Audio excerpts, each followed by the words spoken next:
Sebelum kita lanjut ke videonya, jangan lupa klik tombol subscribe dan nyalakan loncengnya agar tidak ketinggalan info terbaru dari kami. Angelica Simperler stres saat akan dinikahi Rico Hiddersdaeng. Angelica Simperler akhirnya melepas status lajangnya. Ia telah dinikahi oleh seorang pengusaha, Rico Hiddersdaeng, yang tak lain adalah mantan suami almarhumah Sapira Indah.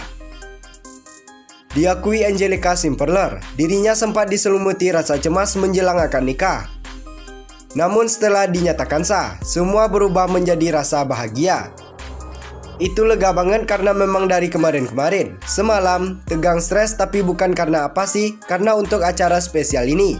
Jadi setelah udah dinyatakan sah baru lega banget, ucap Angelica Simperler dalam telekonferensi lewat Zoom, Sabtu 20 Juni 2020.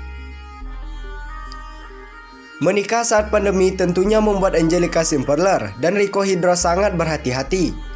Awalnya, mereka tak terlalu terbuka soal rencana pernikahan sampai mendapat kepastian dari KUA. Kita juga semuanya ngikutin peraturan dari persetujuan bagaimana, makanya kita awal tuh masih diam-diam gitu, kata artis yang dijuluki sebagai Ratu FTV ini. Pernikahan akhirnya dilangsungkan sesuai dengan protokol pencegahan COVID-19.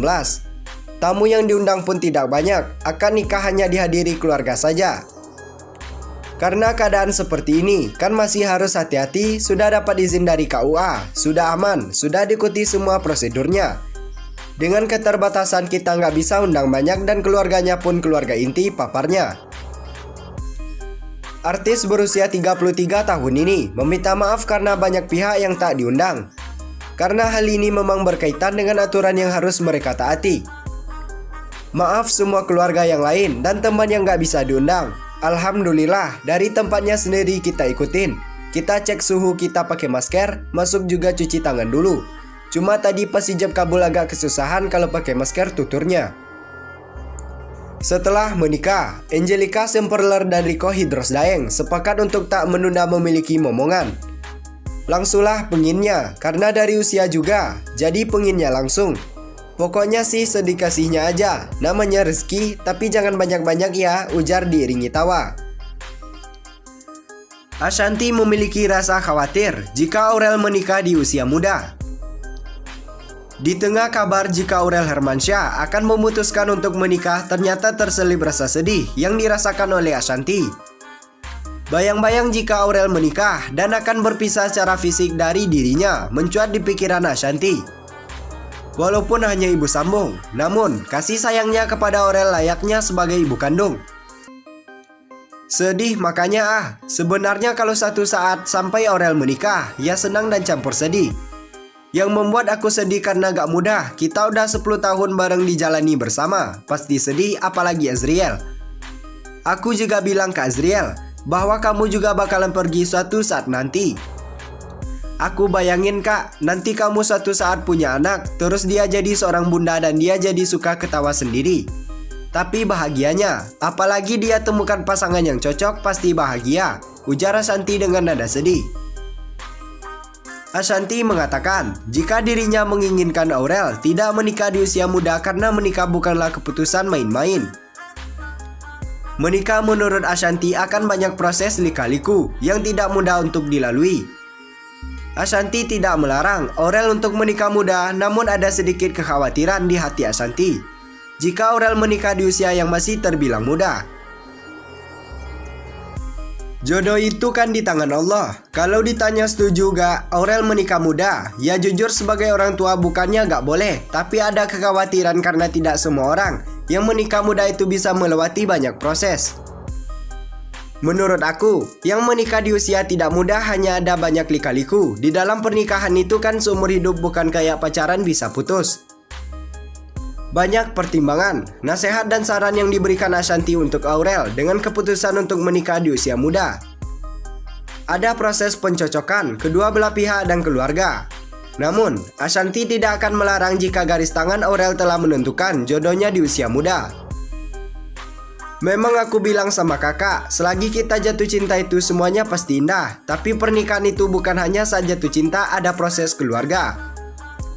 Menyocokkan kedua belah pihak terus punya anak. Kalau mau jujur dari orang tua, gak mau anak nikah muda, tapi kalau jodohnya udah ada, kita gak bisa ngapa-ngapain kan, Imbu Asanti. Doa yang terbaik akan diberikan Asanti untuk Aurel. Menghadapi proses kehidupan kedepannya, Asanti hanya dapat berharap semua Aurel mendapatkan jodoh yang baik. Kalau memang jodohnya dan itu yang terbaik, ya mau gimana. Tapi kan balik lagi, ini pertanyaan bukan aku yang jawab. Yang bisa jawab hanya mereka berdua.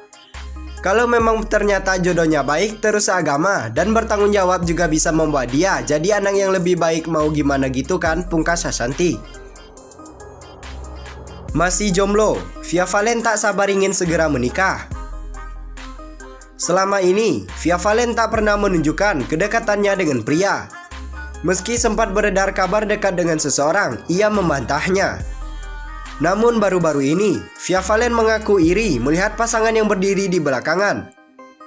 Via Valen menunjukkannya di akun Instagram verifikasi miliknya, Jumat 19 Juni 2020.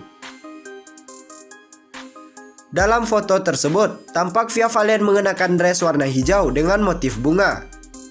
Ia tampil sederhana dengan bandeau putih. Terlihat di sekitar Via Valen terdapat ornamen layaknya tempat pernikahan. Via Valen tanpa malu mengakui ingin memiliki pasangan seperti yang lainnya. Jujur, dari dasar hati yang paling dalam, ndelo sing buri aku batin, kapan aku iso koyok ngono, tulisnya sebagai keterangan. Keinginan Via Valen ini pun langsung direspon positif oleh warganet. Mereka ikut mendoakan agar pelantun sayang ini segera mendapatkannya. Matino jeru Vi, Via Valen maringene parangene, pasti datang amin, tulis akun @lilis_bintang pandura 1. Insyaallah segera Cin, segera, timpal akun @natasha_akila. Sabar Mbak Vi, jodoh wes ngene es ngatur, tambah @anitalia_03. Dwi Sasono pakai ganja, Widi Mulia angkat bicara. Kamu gak happy banget sama aku? Widi Mulia mengungkapkan kondisi rumah tangganya sebelum Dwi Sasono ditangkap oleh polisi karena narkoba jenis ganja. Menurutnya, ia dan suami memang kerap ribut kecil. Widi Mulia mengakui bahwa kondisi seperti ini mereka hadapi setelah intens sering bertemu di rumah karena adanya social distancing. Ini gara-gara sering di rumah kan, sering ketemu, malah jadi ribut gak sih? Ada aja masalah, kata Widi Mulia dalam podcast Deddy Corbuzier pada Jumat 19 Juni 2020. Akhirnya kami, ya kalau nggak dia main sama anak-anaknya, gue ngobrol seadanya aja. Nonton TV malah jadi aneh kan, kalau dia lagi syuting di luar. Keadaan normal malah seru, ketemu kangen kan, sambungnya. Dan sewaktu menjenguk Dwi Sasono di tahanan, ibu 3 anak itu sempat memarahi suaminya. Ia juga menulis surat agar bisa menumpahkan isi hatinya yang terdalam. Ini hal yang sangat sayang disayangkan. Hal ini tak terduga. Ya benar, dia juga nggak mau di situ. Jadi gue tulis semuanya sampai ke hal yang gue nggak bisa sampaikan di publik. Dalamnya hati gue. Ini biar lo baca ya, terangnya. Hingga Widi Mulia pun kembali bertanya kepada suaminya, apa alasan sebenarnya memakai ganja? Sebab personel B3 ini begitu sedih hingga tak berhenti menyalahkan diri sendiri. Terus gue tanya lagi nih, biasanya kan orang pakai biasanya menghindari satu hal yang dia gimana? Emang kamu gak happy banget sama aku? Gue sampai nanya, kata Widi Mulia. Gue merasa bersalah, I think we are okay. Dia bilang gak ada. Aku gak ada masalah apa-apa, aku bandel aja, iseng. Berpikir bahwa dia gak ketahuan gitu kayaknya, lanjutnya. Selama ini Widi Mulia memang benar-benar tidak tahu bahwa suaminya mengonsumsi ganja. Ia tak pernah menaruh curiga sama sekali. Gue gak pernah nyium and I don't know even know smell-nya. Ganja kayak gimana? Tidak tanduknya katanya perilakunya. Dia marah-marah, ya gue juga marah-marah istilahnya, lanjutnya. Sementara itu, Dwi Sasono sempat mengaku kepada penyidik bahwa ia memakai ganja memang karena tak ada aktivitas selama pandemi COVID-19.